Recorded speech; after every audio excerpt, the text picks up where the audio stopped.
दोस्तों एक बार फिर से स्वागत है प्रजापति न्यूज में। दोस्तों सबसे पहले हमें ये बताइए, क्या आप हमारी वीडियो फोन के स्पीकर में सुन रहे हैं या फिर अपने कानों में लीड या फिर कह लीजिए ईयरबड्स को लगाकर सुन रहे हैं? हमें पूरा विश्वास है कि 90% लोग अपने कानों में ईयरबड्स लगाकर इस वीडियो को सुन रहे होंगे और रेगुलर बेसिस पर उनके कानों में आपको ईयरबड्स देखने को मिल जाएंगे। इसकी मदद से वो न सिर्फ वीडियो और म्यूजिक सुनते हैं बल्कि अपनी कॉल भी अटेंड करते हैं। पर क्या आपको मालूम है, जिस ईयरबड्स को आज हम अपनी सहूलियत के लिए इस्तेमाल कर रहे हैं वो कल को हमारे बहरा होने का कारण बन सकती है। सिर्फ इतना ही नहीं दोस्तों, इसका असर आपके दिमाग पर भी पड़ता है। हमें मालूम है हमारी बातें सुनकर आपको अजीब जरूर लग रहा होगा, पर दोस्तों मेरे यानी अपने दोस्त विशाल प्रजापति के साथ वीडियो के एंड तक बने रहना, क्योंकि इस वीडियो को देखने के बाद शायद आप अपने कानों में कभी भी ईयरबड्स लगाएंगे ही नहीं। लेकिन हाँ, वीडियो शुरू करने से पहले एक छोटी सी रिक्वेस्ट है। वीडियो के नीचे रेड कलर का सब्सक्राइब बटन दिख रहा होगा, उस पर क्लिक करके सब्सक्राइब कर लें और साइड में बेल आइकॉन भी दिख रहा होगा, उस पर भी क्लिक कर लें ताकि आपको वीडियो मिले सबसे पहले। दोस्तों सबसे पहले तो हम आपको बता दें कि हमारा कान 3 पार्ट्स से मिलकर बना होता है और ये तीनों ही पार्ट्स मिलकर काम करते हैं जो साउंड वेव्स को प्रोसेस करते हैं। दोस्तों ये 3 parts outer ear, middle ear और इनर ईयर हैं।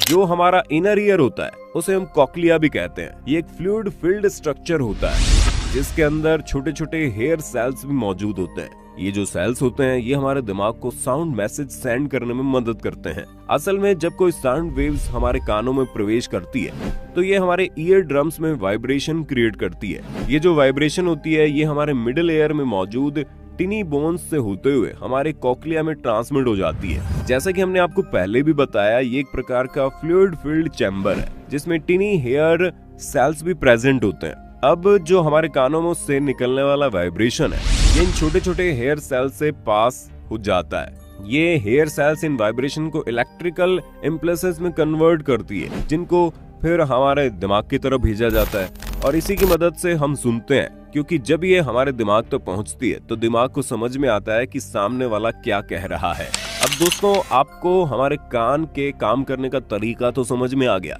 लेकिन यहाँ दिक्कत तब आती है जब हम किसी हाई वॉल्यूम में साउंड को सुनते हैं, क्योंकि जब हम ऐसा करते हैं तो साउंड वेव्स की फ्रीक्वेंसी बढ़ जाती है जिसकी वजह से कोक्लिया में मौजूद हेयर तेजी से मूव करने लगते हैं। इसलिए अगर हम लगातार बहुत ही तेज फ्रीक्वेंसी में साउंड वेव्स को सुनते रहे तो हमारे कॉक्लिया में मौजूद ये छोटे छोटे हेयर सेल्स डैमेज हो जाएंगे, जिसका सीधा असर आपके सुनने की क्षमता पर पड़ने लगेगा। यहाँ तक कि लोग इसके कारण बहरे भी हो सकते हैं। अगर साफ शब्दों में कहें तो हाई फ्रीक्वेंसी की साउंड को सुनना दिमाग के लिए काफी अच्छा नहीं माना जाता, लेकिन ये हमारे कानों को काफी तकलीफ पहुंचाता है, क्योंकि जब हम हाई फ्रीक्वेंसी की किसी भी चीज को सुनते हैं तो कानों को जरूरत से ज्यादा मेहनत करके फ्रीक्वेंसी को दिमाग तक पहुंचाना होता है, जिसके चक्कर में कान खराब हो सकते हैं। अब यहाँ पर समझने वाली बात यह है कि आखिर ऐसी कौन सी साउंड है जिसे हम सुरक्षा पूर्वक सुन सकते हैं और किस लेवल तक अगर हम उसे सुनते हैं तो हमारे कान खराब नहीं होंगे। तो दोस्तों सीधा सा जवाब है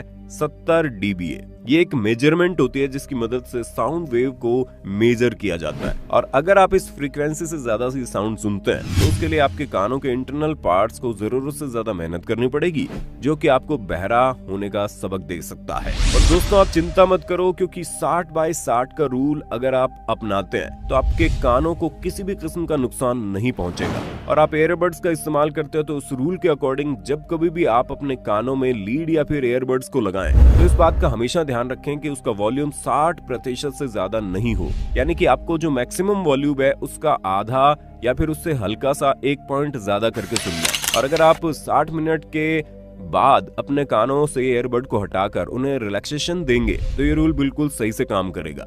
यानी पहले तो आपको वॉल्यूम 60% रखनी है और फिर 60 मिनट बाद 10 से 15 मिनट तक अपने कानों को रिलैक्सेशन देना है। आपको ऐसा करने से न सिर्फ आपकी आदतें बदलेंगी बल्कि आपके कान को भी किसी प्रकार की तकलीफ नहीं होगी। पर दोस्तों शायद आप ये नहीं जानते हैं कि जो ईयरबड्स होते हैं वो एक और तरीके से हमारे कानों को नुकसान पहुंचाते हैं, क्योंकि जब हम ईयरबड्स पहनते हैं तो जो हवा होती है वो हमारे कानों में प्रवेश नहीं कर पाती, जिसकी वजह से जो हमारा एयर कैनाल रहता है वो नम हो जाता है। ऐसे समय में बैक्टीरिया और फंगस होते हैं, वो हमारे कानों में पनपना शुरू हो जाते हैं क्योंकि उन्हें एक सहज एनवायरनमेंट मिल जाता है। और अगर ऐसा लगातार होता रहा तो इसकी वजह से कान में इन्फेक्शन होना शुरू हो जाएगा। और अगर आपको इन सारी चीजों से बचना है तो पहली बात, म्यूजिक को फोन या फिर अपने डिवाइस के ओरिजिनल स्पीकर से ही सुने। और अगर आप किसी अच्छी जगह पर है जहां पर आप ओरिजिनल स्पीकर से नहीं सुन सकते तो आप ईयरबड को जरूर लगाएं, लेकिन उसकी वॉल्यूम कम रखें ताकि आपको ये नुकसान न दे,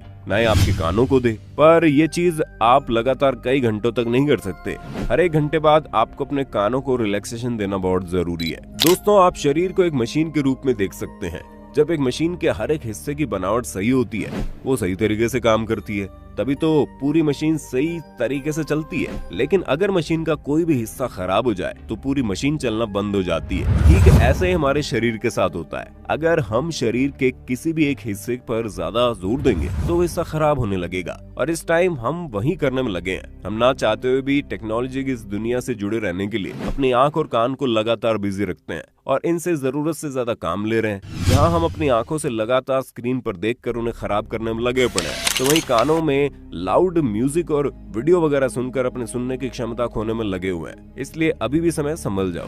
बाकी आपका इस वीडियो के बारे में क्या कहना है कमेंट में बताना। इसी तरह की वीडियोस को लगातार देखते रहने के लिए चैनल को लाइक, शेयर, सब्सक्राइब कर देना। हम फिर मिलेंगे नए वीडियो में, तब तक के लिए जय हिंद, जय भारत। दोस्तों, आपकी स्क्रीन पे 2 और वीडियोस दिख रही हैं, जिसे देखने के लिए आप इस स्क्रीन पर क्लिक करें।